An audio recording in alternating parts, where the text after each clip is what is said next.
Halo, selamat malam, Sobat Hati yang Gembira, dimanapun Anda semua berada. Senang sekali saya Himawan bisa hadir dan menyapa Anda semuanya, Sobat-sobat setia dari Hati yang Gembira, dalam satu talk show IG Live. Dan setiap hari Rabu seperti biasa, kita akan mengikuti Yes, Young Executive Sharings. Dan malam hari ini, Sobat Hati yang Gembira, setiap hari Rabu kita akan ngobrol-ngobrol dengan entrepreneur atau eksekutif yang muda, tetapi mereka sudah punya satu perjuangan, mereka sudah punya satu kehidupan yang layak untuk kita sama-sama pelajari, yang layak untuk kita sama-sama dengarkan supaya kita dapat inspirasi, dapat insights yang saya yakin akan memotivasi.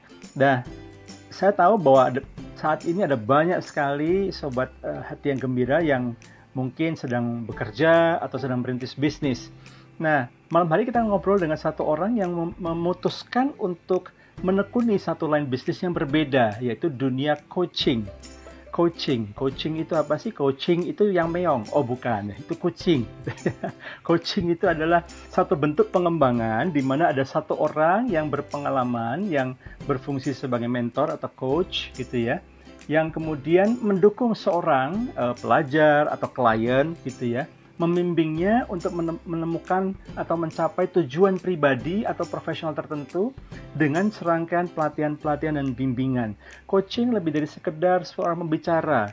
Kalau pembicara selesai memberikan seminar, that's it, selesai. Tapi coaching itu seringkali ya ada unsur memberikan pengetahuannya juga ada, tapi juga ada unsur bimbingannya ya. Ada mentoring, ada proses bimbingan yang dilakukan oleh seorang coach. Nah, ini bukan satu profesi yang mudah gitu ya. Tapi malam hari kita ngobrol dengan seorang yang masih relatif muda tapi sudah punya satu tujuan hidup yang sangat tajam sekali, sangat spesifik sekali. Apalagi kalau coaching, mungkin beberapa teman-teman di sini juga ada yang tahu. Oh, coaching saya tahu nih, ada coach untuk bisnis, coach untuk bisnis online, coach untuk ini, untuk itu, untuk leadership dan segala macamnya. Tapi malam hari ini teman yang saya mau ajak ngobrol ini ya, saudara Bro Albert Egmond saya sebutnya gitu ya. Itu adalah seorang yang mengkhususkan dirinya untuk mengcoach dalam dunia remaja atau khususnya parenting dalam hal remaja. Wow, pasti menarik sekali ya. Kenapa sih Bro Albert ini sampai memutuskan untuk terjun di bidang itu? Apa sih memotivasi dan bagaimana struggle-nya dalam menekuni bidang ini? Saya berdoa ini bisa menjadi satu inspirasi dan insight buat teman-teman yang bergabung pada IG Live pada malam hari ini. Halo malam Bro Albert. Halo Pak Him, thank you Pak buat kesempatan ini. Wow, you look great bro as always gitu ya. Selalu suka senyumnya tuh selalu lebar gitu. Kayaknya nggak pernah susah gitu kayaknya Bro Albert ini ya. Kenapa belajar dari Bapak banyak? Kita sama-sama sering belajar Bro Albert. Anyway gitu ya. Well, first of all terima kasih ya di tengah-tengah. Saya tahu ini jam yang tidak mudah, jam yang harusnya mungkin Bro Albert bercengkrama dengan keluarga, mungkin juga main dengan anak gitu, tapi mau invest waktu kurang lebih sampai 30-40 menit ke depan untuk sharing dan kemudian juga bisa memberikan insight dan inspirasi bagi Sobat Hati yang Gembira. Nah, Bro Albert gitu ya. Mungkin di antara viewers kita ada yang mulai bertanya-tanya, ini siapa nih, cowok ganteng ini siapa, udah menikah atau belum? Udah saya sebutin tadi ya, ada istri dan anak. Anyway, lalu kemudian mungkin bisa cerita sedikit about yourself gitu, Bro Albert. Oke, thank you Pak Him buat kesempatannya. Sungguh sebuah kehormatan sih bisa sharing bersama dengan Pak Him dan juga buat semua teman-teman. Nah, perkenalkan nama saya Albert Egmond dan saya memang mengkhususkan diri saya sesuai dengan panggilan yang saya terima, yaitu di dalam bidang membangun generasi pemimpin muda di Indonesia. Dan apa yang saya lakukan hari ini lebih fokus kepada coaching and mentoring, karena di dalam apa yang anak muda hari ini sedang alami, kayaknya mereka butuh support daripada mentor-mentor itu yang hari ini saya dan teman-teman menyediakan platform tersebut buat anak-anak muda dan keluarga di Indonesia, Pak Him. Wah, keren. Nggak banyak orang yang mau konsen, yang mau invest waktunya, pengetahuannya, dan tenaganya khususnya untuk anak-anak muda gitu ya. Kebanyakan orang-orang yang saya tahu mereka coaching untuk bisnis, coaching untuk leadership gitu ya. Karena mereka mengatakan bahwa ya banyak orang yang mau belajar untuk menjadi pemimpin lebih baik lagi. Tapi investing yourself to future leaders atau menginvestasikan waktumu, tenagamu untuk membimbing anak-anak muda. Ini nggak gampang sekali karena ini sebuah investasi yang jangka panjang. Nah, Bro Albert, ini satu ya saya nggak sebut nama lembaganya, tapi saat ini Bro Albert dan teman-teman tergabung di sebuah lembaga yang mengkhususkan diri coaching ke anak-anak muda. Nah, ini dikembangkan sendiri dari nol atau take over atau ambil franchise atau gimana nih Bro Albert? Iya Pak, jadi sebenarnya ini adalah kita starting dari nol, di mana sebelum kita mulai coaching dan mentoring buat remaja dan keluarga bukanlah suatu hal yang dibutuhkan oleh keluarga. Jadi ini adalah investasi jangka panjang yang dulu kita lihat merupakan sebuah kebutuhan, tapi banyak orang tua merasa ini belum menjadi sebuah kebutuhan. Jadi memang kita starting dari nol, karena kalau kita ngambil dari luar kita takut tidak sesuai dengan budaya di Indonesia Pak. Jadi kita rancang. Oke. So dari nol, tapi justru ketika Bro Albert memulai ini, justru sebetulnya banyak orang masih belum melihat ini sebagai sebuah kebutuhan yang mendesak ya. Menarik sekali. How do you feel when you first started? Waktu pertama kali memulai ini rasanya gimana Bro Albert? Apa sudah optimis banget, mantap banget, atau ya ada hari-hari penuh pergumulan, gimana Bro Albert? Pas memulai sih excited ya Pak, maksudnya kita membawa sebuah jawaban, kita membawa sebuah solusi bagi keluarga Indonesia.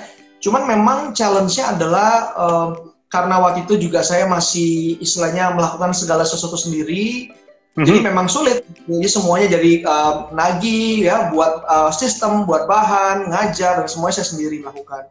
Dan hari itu memang belum bisa hire tim Pak, belum bisa hire tim banyak ya waktu itu. Sehingga waktu itu kami mengajar sendiri. Tapi setelah 2 tahun kami mulai bisa mulai ada beberapa tim yang support. Kalau Bapak nanya bagaimana sulit dan kendala, sangat sulit Pak. Saya bisa dibilang hampir menyerah pada saat 3 tahun pertama, 3-4 tahun pertama saya melakukannya. Hampir menyerah. So, Sobat Hati yang Gembira, mungkin ada di antara Anda yang saat ini sedang mulai merintis satu usaha, satu bisnis. Jadi, it's okay ya kalau sesekali atau dalam satu titik tertentu rasanya jenuh dan ingin menyerah. Karena hampir semua teman-teman yang saya kenal, termasuk Bro Albert yang kita lagi ajak ngobrol malam hari ini, juga pernah mengalami hal yang sama. But the most important thing is bukan masalah pernah jatuhnya atau pernah pengen menyerahnya, tapi setelah itu bisa bounce back, bisa bangkit kembali gitu ya, Bro Albert ya. Nah, kenapa coaching? Ini menarik nih. Kenapa coaching? Dan yang kedua, kenapa coaching khusus untuk anak-anak muda? Kenapa nggak coaching bisnis? Kayaknya kan lebih pangsa pasarnya lebih menjanjikan tuh. Atau coaching coaching tentang marketing gitu ya, coaching tentang ya banyak bidang-bidang menurut saya lebih menjanjikan dalam tanda kutip. Why you choose kenapa memutuskan untuk menekuni apa yang sekarang ini Bro Albert tekuni? Iya Pak, sebenarnya adalah saya melihat sebuah kebutuhan yang belum disadari sebenarnya. Saya melihat sebuah kebutuhan bahwa ini menjadi sebuah potensi besar di masa yang akan datang. Jadi itu pertama. Yang kedua adalah memang saya terpanggil di bidang anak muda Pak, karena memang saya dulu ada orang yang dibully, saya dulu orang yang istilahnya nggak ada yang percaya sama saya, nggak ada yang bisa membimbing saya. Itu membuat saya merasa bahwa alangkah baiknya anak-anak muda ada yang bisa memberikan support melalui coaching dan mentoring Pak. Jadi karena kebutuhan saya nggak dapat zaman dulu, lihat kayaknya masa depan akan jadi sebuah hal yang menarik nih kalau kita bisa melakukan hal ini. Jadi itu sudah. Oke, so interesting. Dari background yang pernah mengalami hal-hal yang tidak mengenakan, saya kira kalau masalah dibully, kemudian dilecehkan, direndahkan, kurang dianggap, itu nggak cuman dulu ya, nggak cuman Bro Albert, zaman saya pun sudah dimulai sebetulnya hal seperti itu, cuman mungkin dulu nggak seheboh sekarang. Dan dari situ kemudian bisa berubah menjadi sebuah motivasi untuk menekuni sesuatu. Wow, powerful sekali. Nah, karena banyak sekali anak-anak muda yang bingung mau ngapain ya. Kita nggak pernah tahu ya, sometimes pengalaman kita di masa lalu, either it's good or bad, baik itu baik ataupun kurang baik, ternyata bisa menjadi sebuah inspirasi buat kita melakukan sesuatu ya Bro Albert ya. Nah, Nah, apa yang waktu starting this business? I mean, basically tadi Bro Albert mengatakan semua lakukan sendiri, ya, bikin janji sendiri, ketemu sendiri, bikin proposal sendiri, bikin materinya sendiri, ya, kurikulumnya ngajar sendiri, bikin tagihan lagi sendiri, dan segala macamnya. Wow, ini luar biasa sekali. So, what are the things yang Bro Albert persiapkan waktu itu sebelum mulai memutuskan untuk mulai menjalankan atau menekuni bisnis ini, usaha ini? Ya, kalau bicara persiapan, itu persiapan mental ya Pak. Persiapan mental, arti kata saya selama hampir 2 tahun saya dibina di dalam perusahaan di mana saya bekerja waktu itu. Jadi saya bekerja dengan bos saya Pak, gitu ya. Saya bekerja di perusahaan, dibina secara mental dan juga secara kerendahan hati. Disitulah saya menemukan sebuah kekuatan untuk bisa melakukan impian dan juga visi di dalam kehidupan saya Pak. Selama 2 tahun Pak. Jadi kalau sedikit cerita ya Pak ya. Oke. Kalau sedikit cerita bahwa saya adalah saya dari kuliah sambil kerja Pak. Jadi saya orang yang nggak mau istilahnya kuliah cuma kuliah, tapi saya sambil kerja sehingga keuangan saya cukup baik ya Pak. Pas saya kuliah itu saya menghasilkan keuangan yang sangat baik waktu itu. Tapi waktu itu saya di istilahnya mau masuk ke perusahaan gitu, dan perusahaan itu nggak bisa bayar saya seperti UMR gitu. Jadi saya rasa sudah lulus kuliah gitu ya, tapi istilahnya tidak dibayar dengan selayaknya begitu. Lalu bosnya bilang, kalau mau belajar saya nggak bisa bayar kamu seperti UMR. Ya akhirnya susah Pak, saya belajar, saya ikuti, saya mau belajar jadi seorang pembicara, trainer, tapi disuruh gulung kabel, suruh matiin lampu kalau video lagi nyala gitu ya, dan tentang multimedia. Bener-bener dari bawah? Dari bawah Pak. Dari bawah. Oke. Itu saya belajar lah Pak, belajar banyak lah, belajar mental, belajar mengucap syukur, dan terus memberi yang terbaik walaupun tidak suka Pak. Ya, of course. Kalau rata-rata kan orang bergabung di sebuah perusahaan, let's say misalnya company-nya memang sudah bergerak di satu bidang yang sudah kenamaan gitu ya, langsung kan kita pengennya kan langsung pengen dapat posisi yang bagus, kerjaan yang layak menurut pendidikan kita. Nah ini perlu belajar nih Sobat Hati yang Gembira, bahwa ternyata jangan anggap remeh tanggung jawab kecil, hal-hal remeh yang bisa dipercayakan gitu ya, karena tidak selalu kita merasa, wah saya ini lulusan S1, saya ini lulusan S2, apalagi dari luar negeri gitu ya, terus kemudian pengennya langsung posisi manajer. Jadi itu nggak bisa. Kita harus menghadapi kenyataan bahwa kita harus belajar dari bawah. Tapi Bro Albert tadi poinnya bagus sekali itu. Jadi belajar mengucap syukur, dibentuk karakternya gitu ya. Ini value-value yang nggak bisa didapatkan di bangku kuliah gitu ya. Nah, tapi menarik karena tadi sempat bekerja dulu ya. Nah, ketika memutuskan untuk kemudian mulai go solo gitu ya, apakah ada terpantik satu peristiwa dulu atau memang Bro Albert sudah merencanakan nih, aku paling kerja cuma berapa tahun, setelah itu aku mau start ini, gimana? Ya, waktu itu memang merencanakan ya Pak, karena saya bekerja di perusahaan tempat saya bekerja, di situ saya juga sambil menjalankan bisnis saya. Jadi saya punya bisnis dan sambil bekerja juga gitu. Jadi setelah 2 tahun itu, saya mau istilahnya buka sendiri perusahaan saya, tapi di bidang keluarga dan remaja. Jadi disitulah sebenarnya mantan bos saya waktu itu saya bilang saya mau keluar, dia oke, dan dia bilang, memang kenapa kamu mau keluar? Saya bilang saya punya visi dari Tuhan. Dan akhirnya setelah saya minta resign, dia mengizinkan saya resign, dan akhirnya malah dia jadi partner saya, Pak. Oh, wow, interesting. So, sampai sekarang masih atau? Masih, Pak. Masih ya? Wah, luar biasa sekali.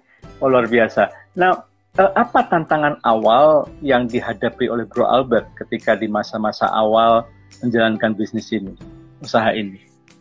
Banyak ya Pak, bagaimana meyakinkan orang lain kepada apa yang kita lakukan, karena kita jasa ya Pak, karena kalau bisa jasa itu kan intinya harus ada referensi, ada mulut-ke-mulut bahwa ini sudah berhasil. Itu yang sangat sulit untuk mulai kepercayaan orang itu, sangat kita jaga di situ sih Pak. Ya puji Tuhan, dengan kita menjaga kepercayaan dan juga menjaga kualitas yang memang kita terus mau belajar tingkatkan, ya puji Tuhan Pak, selalu ada aja orang-orang yang butuh dibantu dan bisa kita bantu juga. Nah, waktu awal-awal apakah begitu sekali ketemu atau sekali buat appointment langsung deal atau harus berapa kali ini dulu? Gimana, Bro Albert? Iya, kalau bicara deal sih ada beberapa ada beberapa tahap sih, ada tahapan mulai dulu dari pertama dari tes dan interview dulu, memberikan istilah kita konsult hasil tesnya dulu, baru di situ kita bisa menentukan program apa yang memang cocok. Jadi memang ada beberapa kali pertemuan ya Pak. Itu ada beberapa stages lah. I see. Gitu, jadi nggak langsung make a call, ketemu langsung dalam waktu 1 jam langsung golden shake hand, langsung dapat satu program atau project, nggak langsung seperti itu ya? Dulu sih enggak ya Pak. Dulu. Kalau sekarang sih ya. Kalau sekarang lebih banyak karena kita banyak referensi ya Pak. Orang-orang yang sudah pakai jasa kita dan happy dengan support kita kepada keluarga. Jadi sekarang sih ada. Cukup banyak lah. Oke. Nah, Bro Albert, what is the real essence of coaching? Kalau boleh nih, bagi tips buat kita semuanya nih. Apa sih esensi sebetulnya dari coaching itu? Apa yang membedakan seorang coach dengan seorang konselor misalnya? Atau akan membedakan seorang coach dengan seorang pembicara aja? Gimana, Bro Albert? Kalau buat saya, seorang coach itu adalah orang yang handal dalam menanyakan pertanyaan-pertanyaan yang tepat ya Pak. Pertanyaan yang bisa menggali kedalaman hati seseorang dan lalu menolong orang menemukan sendiri istilahnya fondasi-fondasi dasar di dalam diri. Jadi istilahnya saya percaya bahwa pertanyaan yang tepat dapat memampukan kita menemukan jawaban-jawaban yang tepat juga. Jadi seorang coach ya kenapa? Oke, jadi coach itu bukan seseorang yang justru tahu jawaban-jawaban yang tepat, tapi justru pertanyaan-pertanyaan yang tepat ya. Ini menarik sekali loh. Betul. Karena kalau konselor, pengajar kan biasanya mereka orang expect kan orang datang tanya dan dapat jawaban. Tapi kalau coach beda ya? Iya, beda Pak. Kita lebih menggali kedalaman hati orang, menemukan fondasi dan meletakkan fondasi yang dia sendiri pilih. Jadi istilahnya motivasi yang dibangun dari dalam, menemukan fondasi dari dalam itu Pak. Keluar begitu. Jadi bukan menarik dari dalam. Oke. Dari pengalamannya Bro Albert nih, ada nggak certain type of client atau tipe-tipe tertentu dari klien yang agak susah untuk digali, mungkin perlu kerja keras, mungkin perlu beberapa kali pertemuan baru bisa dapet. Ada seperti itu nggak? Ya banyak sih Pak, karena kalau di kita memang kita nggak mau hanya melakukan istilahnya pendampingan sekali, tapi visinya daripada perusahaan kami adalah kami mau memberikan istilahnya lifetime pendampingan yang seumur hidup. Arti kata setiap kali seseorang atau keluarga membutuhkan kita siap untuk bisa support juga. Jadi kita memang selalu ada standarisasi waktu ya Pak, gitu supaya istilahnya di waktu ini terbangunnya habit dan juga adanya koneksi jangka panjang ke depannya. I see. Boleh share sedikit nggak? Mungkin dalam kurun waktu 5 tahun terakhir ini apa sih menjadi problema atau problema utama yang dihadapi oleh banyak anak-anak muda atau anak-anak di keluarga modern saat ini?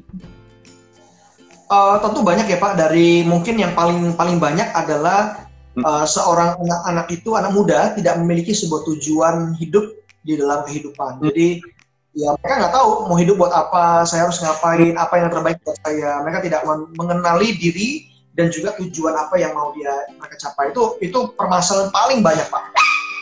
Paling banyak. Oke. Yang kedua, kedua adalah mental ya Pak. Mental, sebentar tadi anjing. Yang kedua mental. Pastinya mental mereka di mana mereka istilahnya secara mental mereka kurang sehat ya. Di mana mereka gampang untuk stres, depresi, frustasi, akhirnya mereka melakukan hal-hal seperti self harm gitu ya, menyakiti diri sendiri ataupun istilahnya membuat mereka sendiri bukan cuma self harm tapi juga istilahnya anger management juga kurang baik begitu. Jadi dari hal itu yang kurang baik intinya bisa membuat suatu hal yang kurang efektif di dalam behaviornya mereka gitu Pak. Nah, biasanya Bro Albert hanya fokus ke anaknya saja atau juga melibatkan dari keluarganya juga. Seberapa jauh sih pengaruh keterlibatan keluarga di dalam layanan yang Bro Albert lakukan ini di lembaganya Bro Albert ini? Ya, kalau di dalam perusahaan kami wajib Pak, di mana orang tua wajib untuk hadir juga.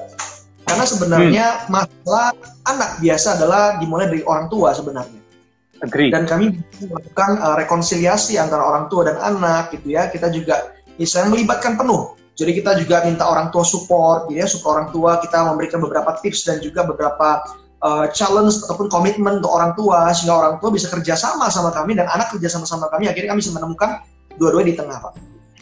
Nah, apakah itu selalu berjalan dengan mulus, atau ada juga dalam banyak kesempatan mungkin orang tua yang, ya itu anak saya nggak apa-apa kok, saya baik-baik aja, dan mungkin ayahnya, biasanya ayahnya sih, ya, atau orang tua lah, gitu ya, rada-rada cuek, dan kemudian berharap gini, udah Pak Albert aja handle, kalau udah beres balikin lagi ke saya. Attitude seperti itu ada nggak, Bro Albert?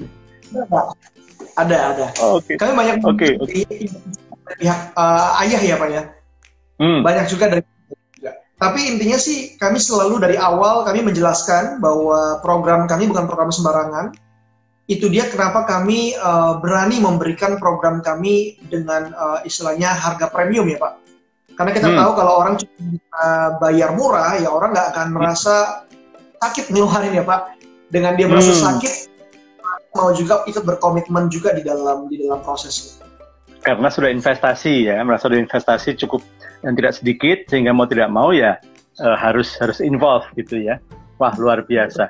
Nah, biasanya mungkin bisa kasih 1-2 tips nggak? Biasanya Bro Albert ini how you convince, bagaimana meyakinkan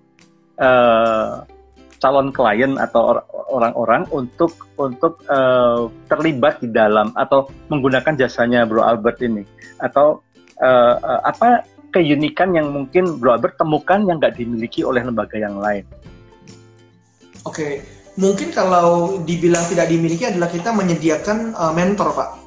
Kita adalah platform mentor, jadi kami memiliki banyak sekali mentor yang memang punya panggilan hati buat anak-anak remaja, walaupun mereka bekerja, mereka punya bisnis, tapi mereka mau turun untuk memberikan warisan bagi generasi muda ini. Wah, jadi kami punya banyak mentor ya? Punya banyak mentor ya? Keren. Betul. Keren. Itu sih punya banyak mentor, kami juga punya platform community. Ada komunitas orang tua, ada komunitas skill, kami punya beberapa komunitas yang bisa menolong anak-anak muda memiliki experience, dan orang tuanya juga mendapatkan dukungan gitu. Jadi orang tuanya dibantu juga. Iya. Begitu. Penting sekali. Memang komunitas itu memberikan influence-nya bagus sekali ya. Bagi anak muda udah jelas ya, anak muda itu mereka butuh inspirasi, mereka butuh insights, dan pasti dari peer group, dari teman-teman sebaya, itu lebih banyak mereka dengar dan mereka lihat daripada misalnya mereka dimasukin ke sekelompok orang-orang pintar yang usianya 20 tahun, 30 tahun di atas mereka gitu ya. Tapi kalau punya komunitas, ya kan bisa saling sharing, bisa saling curhat gitu ya. Nah, ini menarik sekali gitu ya. Biasanya ini boleh apa? I need an honest answer. Biasanya lebih banyak involved dalam hal seperti ini ayahnya atau ibunya? Ibunya, Pak. Wow, saya sebagai seorang ayah agak-agak tergelitik juga nih, gitu ya. Dari pengalaman Bro, kenapa kok para ayah kurang tertarik pada hal seperti ini? Sebenarnya bukan kurang tertarik ya Pak, mungkin karena gini, ada sebuah konsepsi bahwa ibu itu memang ngurus anak, ayah bekerja. Seringkali jadi sebuah konsep, akhirnya ayah merasa bahwa itu tanggung jawab ibu, yang memang karena ibu yang biasa di rumah ngurus anak gitu ya.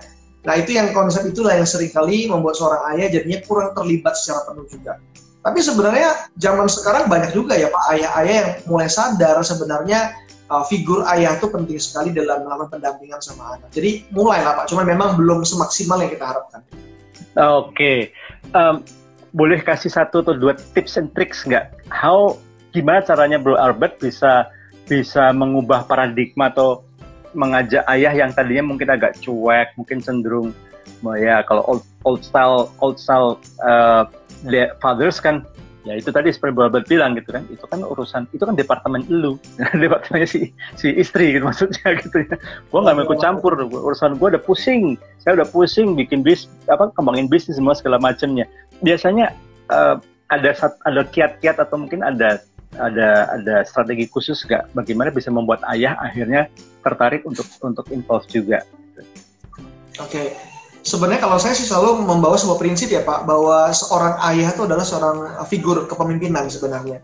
Jadi tanpa ayah yang berperan menjadi seorang pemimpin dalam mendampingi anak gitu ya, mengarahkan anak, membantu mereka menemukan figur identitas di dalam diri mereka, maka seorang anak tidak akan memiliki sebuah kapasitas kepemimpinan yang maksimal sebenarnya.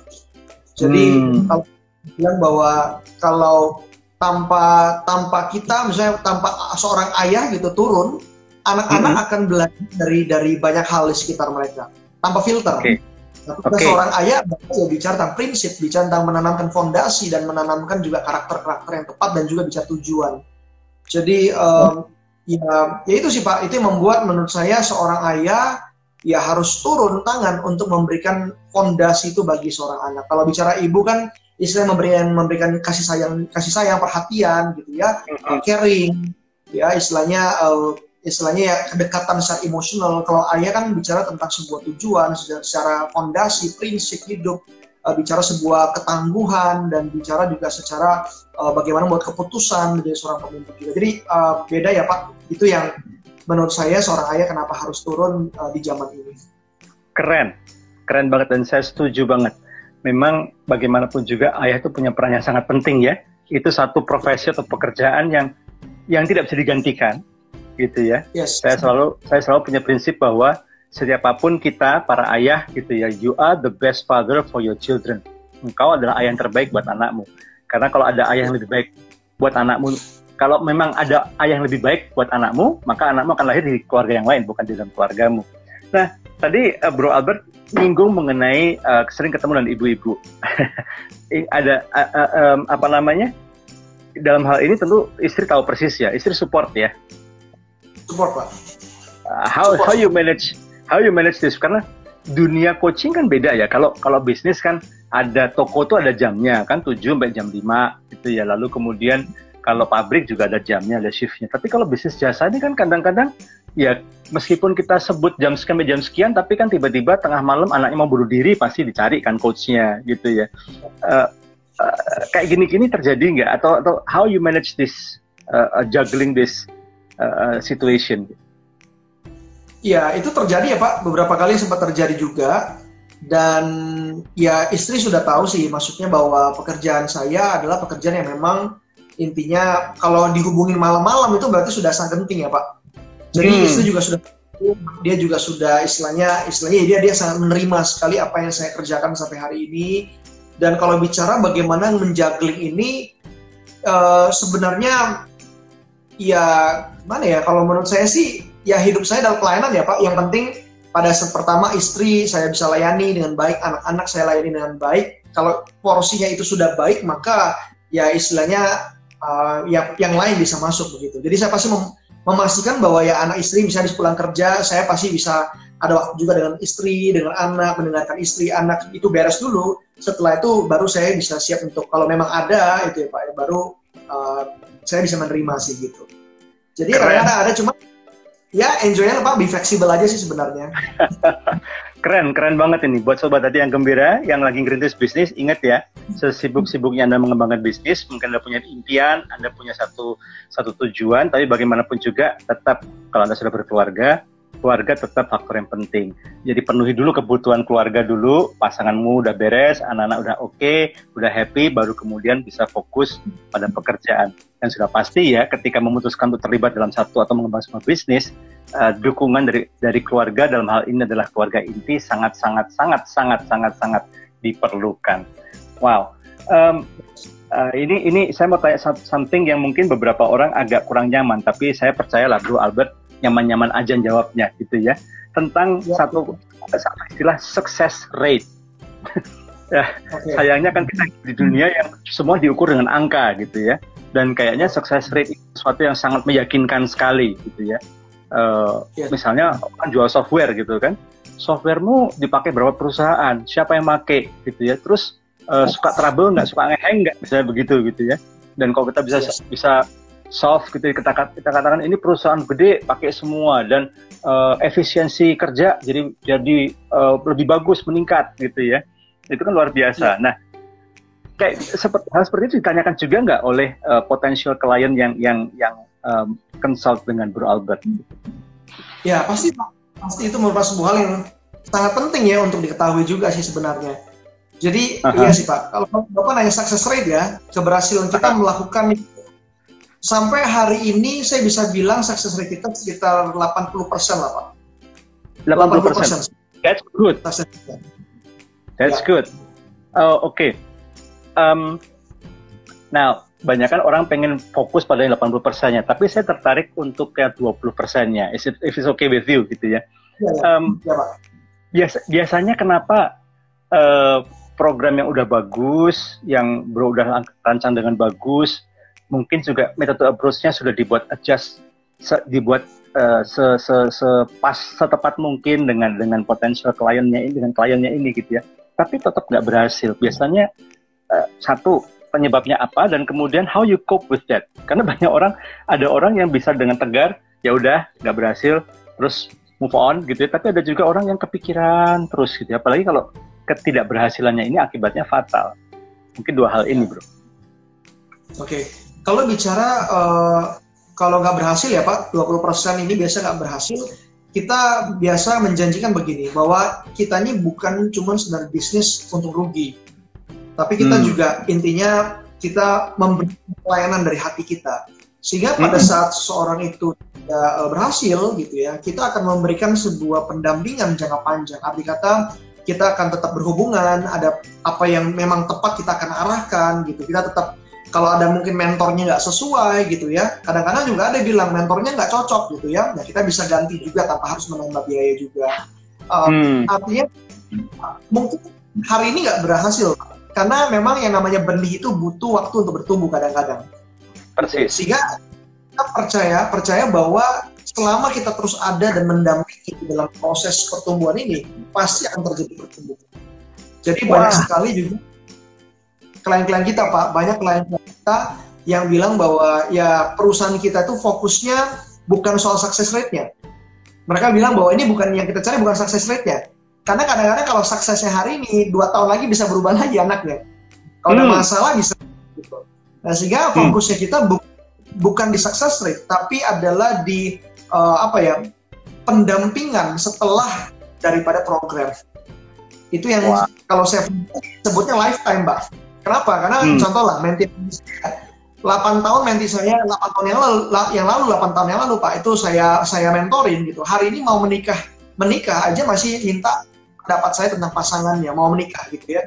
Jadi sampai hari ini kami terus hubungan baik. Jadi itulah yang kita sebut dengan sebenarnya pelayanan dari hati ya Pak. Jadi bukan bicara soal success business, tapi after service ya sebenarnya kita fokus di sana. Wow, ini value yang keren banget.